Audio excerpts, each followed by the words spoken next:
Hello everyone, সবাই কেমন আছো বলো? আমি রান্না শুরু করে দিলাম। একটা মাছের রেসিপি করছি, ভাবলাম বন্ধুদের সাথে শেয়ার করে দিই। এটাকে ওমানি ভাষায় আমি পোপা মাছও বলে থাকি অনেক সময়। আমি আমার বাসায় পোপা মাছ বলে থাকি। ভীষণই টেস্টি মাছটা। আর এই তো নুন, লঙ্কা গুঁড়ো আর হলুদের গুঁড়ো দিয়ে মাছটাকে আমি ফ্রাই করতে বসিয়ে দিয়েছি। একটু গোল্ডেন কালার হলেই আমি মাছটা নামিয়ে নেব। আর অলরেডি আমি অন্য চুলার মধ্যে কড়াই বসিয়ে দিয়ে তেল দিয়ে পেঁয়াজ কুচিটা দিয়ে দিয়েছি। পেঁয়াজ কুচিটা একদম একটু হালকা গোল্ডেন কালার হয়ে আসলে আমি এখানে নুনটা অ্যাড করে দেবো। পেঁয়াজটা একটু নেড়ে চেড়ে নিলাম। এই তো এখন দিয়ে দিলাম পরিমাণ মতো নুন।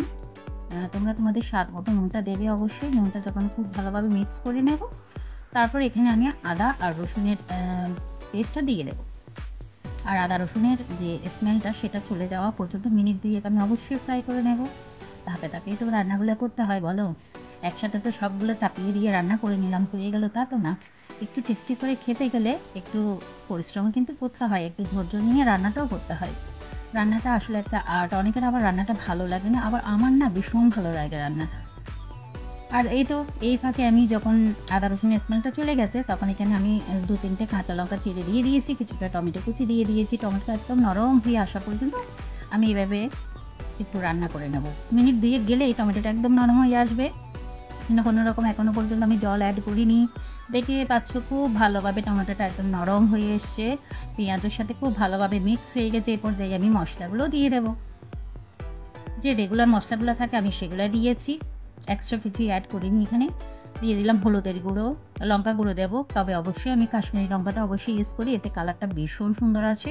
আর আমার না তরকারির রঙটা যদি একটু লালচে কালার না আসে না, তেমন একটা ভালো লাগে না বলো। আর সে তো ধনে গুঁড়ো, জিরে গুঁড়ো যা যা দিতে হয় সেগুলাই দিব। আর সামান্য পরিমাণে জল দিয়ে আমি মশলাটা খুব ভালোভাবে কষিয়ে নেব। আর এই মশলাটা কষানোর মধ্যেই কিন্তু তরকারির স্বাদটা একদম বলে না লুকিয়ে আছে। খুব ভালোভাবে মশলাটা কষিয়ে নিয়ে তারপর আমি অল্প অল্প জল দেব, আর মশলাটা আমি খুব ভালোভাবে মিক্স করে নেব, মানে মশলাটা কষিয়ে নেব। দেখতে পাচ্ছি কত সুন্দর কালার এসছে। আর এই কালারটা শুধুমাত্র এসছে কিসের জন্য বলো তো? সেই কাশ্মীরি লঙ্কা গুঁড়োর কারণে। আমার কিন্তু এই লঙ্কা গুঁড়োটা ছাড়া কিন্তু একদমই চলে না। যে কোনো রান্নার মধ্যে আমি দেওয়ার চেষ্টা করি, তবে নিরামিষ রান্নার মধ্যে একটু কম ইউজ করি। মশলাটা খুব ভালোভাবে কষানো হয়ে গেছে। আমি কিন্তু এই রান্নাটা করব বেগুন দিয়ে। বেগুনটা আমি একটুখানি নুন আর হলুদের গুঁড়ো দিয়ে কিন্তু ফ্রাই করে রেখেছি। দেখতে পাচ্ছ তোমরা বেগুনটা, এটা কিন্তু আমি হালকা করে ফ্রাই করে রেখেছি।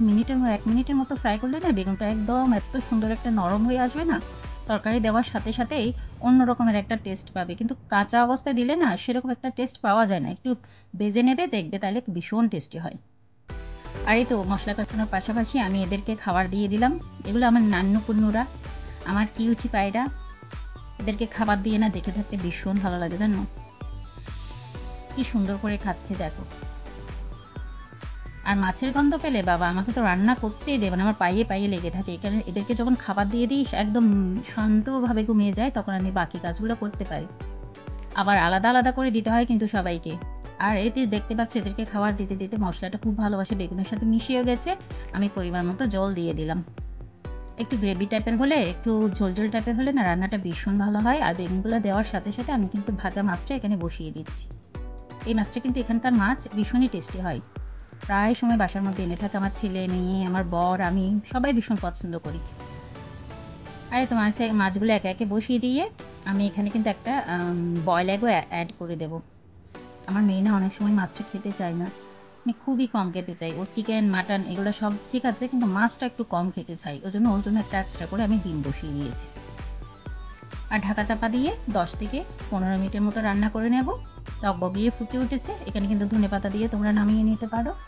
আমি 10 থেকে 15 মিনিট রান্না করার পর অফ করে দিয়েছি।